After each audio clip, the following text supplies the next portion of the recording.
सरकारी ऐलान हुआ है, सच बोलो, सच बोलो। बिस्मिल्लाहिर्रहमानिर्रहीम। सहाफ़ी झूठ बोलते हैं, और अगर बोलते हैं तो क्यों बोलते हैं, और इस झूठ के एक सहाफ़ी की ज़ात या फिर मुआशरे पर क्या असरात पड़ते हैं। अगर आपने चैनल को सब्सक्राइब नहीं किया तो घंटी के बटन पर क्लिक कर लें।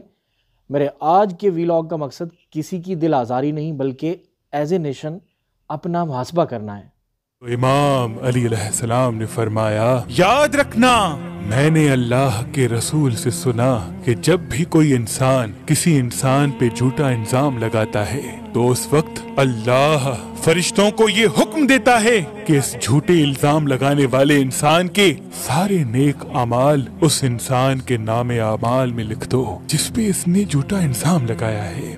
एक डॉक्टर से हम दयानतदारी की उम्मीद रखते हैं ना, एक टीचर से हम दयानतदारी की उम्मीद रखते हैं। हमारी पुलिस सही काम कर रही है या नहीं, हमारी उस पर नज़र होती है। मुआशरे के हर तबके की बददयानती, झूठ या फिर दयानतदारी पर किसकी नज़र होती है? हमारे मीडिया की या फिर हमारे साफियों की? झूठों ने झूठों से कहा है, सच बोलो, सरकारी ऐलान हुआ है, सच बोलो। कहीं पे एक गलत टीका लगा, एक इंसान मर गया, डॉक्टर या हस्पताल जिम्मेदार होता है। पुलिस जब किसी मुजरम पर हाथ नहीं डाल सकती तो वो जिम्मेदार होती है। एक टीचर की बददयानती पूरी कौम पर जुल्म होता है, और इसकी बददयानती से एक नस्ल तबाह होती है। जब कोई फौज अपनी सरहद की हिफाजत नहीं कर सकती तो मुल्क तबाह होता है। घर के अंदर झूठों की एक मंडी है, दरवाजे पर लिखा हुआ है, सच बोलो। किसी भी मुल्क में होने वाले तमाम अच्छे कामों पर किसकी नज़र होती है? एक सहाफ़ी की। सियासत से लेकर तजारत और खेल से लेकर इंसाफ की अदालतों का तमाम अहवाल एक सहाफ़ी बयान करता है। बहैसियत सहाफ़ी कभी आपने सोचा आपकी एक गलत खबर से किसी एक फ़र्द, अदारे, ख़ानदान और फिर हमारे मुआशरे पर क्या गुजरती होगी?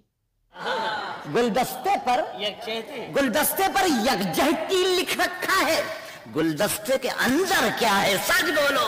मैं एक सहाफ़ी की सबसे ज़्यादा बात इसलिए कर रहा हूँ कि ये हमारे माशरे का सबसे अहम शोबा है। हम जिस भी शोबा से ताल्लुक़ रखते हों, हमारी बददयानती को एक सहाफ़ी ही अयां करता है। हम पे एक सहाफ़ी की आंख हमेशा फोकस्ड रहती है। उसके मुंह या कलम से निकले चंद अल्फाज ज़मीन से आसमान और आसमान से ज़मीन पर गिराने के लिए काफ़ी होते हैं। हम कितने खुशकिस्मत हैं कि एक सहाफ़ी की वजह से हम अपनी कोताहियों को ठीक कर सकते हैं, हम अपनी इस्लाह कर सकते हैं। गंगा मैया डूबने वाले अपने थे, गंगा मैया डूबने वाले अपने थे, नाव में किसने छेद किया है? बहैसियत सहाफ़ी कभी आपने सोचा कि आपकी गलतियों और कोताहियों पे कौन नज़र रखता है? जब आपके लफ्ज़ों से सच के बजाय झूठ निकले तो कितने दिल टूटते होंगे, कितनी आहें आसमान तक पहुंचती होंगी, कितने लोगों की दिल आज़ारी होती होगी। और ऐसा एक दिन नहीं, हर रोज़ होता होगा। एक सहाफ़ी की ज़िंदगी की सबसे बड़ी आजमाइश ये है कि उसकी इस्लाह करने वाला कोई नहीं है, वो डायरेक्ट अल्लाह को जवाबदेह होगा। तो सोचिए, क्या ये आजमाइश आसान होगी? अल्लाह हम सब को अपना मुहासबा करने की तौफीक अता फरमाए। अगर आपको वीलॉग पसंद आया हो तो फीडबैक ज़रूर दीजिएगा। मिलते हैं एक नए एपिसोड में।